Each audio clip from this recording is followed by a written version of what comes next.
Mike Adams, back with part 2 of Sales Conversation Mind Games.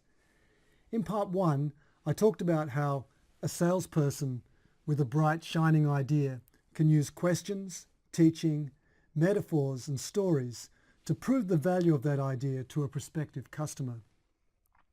Most vendor organizations, and I've worked in quite a few, put tremendous focus on the bright, shining idea. They stockpile them and count them and forecast them weekly, monthly, quarterly. They make PowerPoint presentations and blog posts about them. And all this effort is directed at the bright, shining idea. Unfortunately, your customer can tell that you're focused mainly on your idea and not on them. And it's a difficult thing to hide. But what if you're able to meet with no sales agenda, with an empty Zen mind?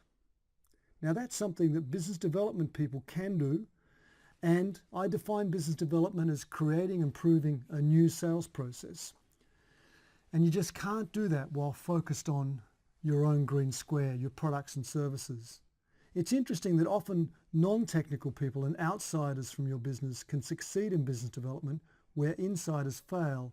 And that's because they don't know about, they're not focused on a green square, so they take a curious, imaginative and open attitude to their conversation. And a conversation focused on the customer's outcome is simply not possible with a sales agenda. But an open agenda, a blank mind, allows a business development manager to learn about the customer's aspirations, their challenges, and their plans. And also these white spaces, the areas where your customer doesn't quite understand or hasn't appreciated about their own business or about your particular business expertise.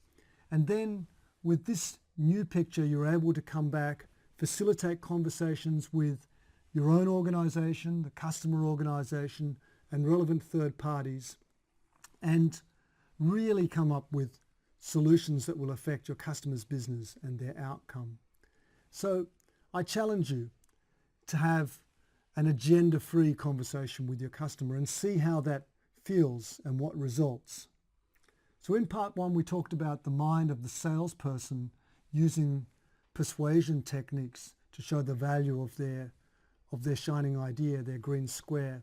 And in part 2, we showed the mind of the business developer to really understand what's required in a new business, in a new market segment, or with a new product and service, so that they can create a new sales process.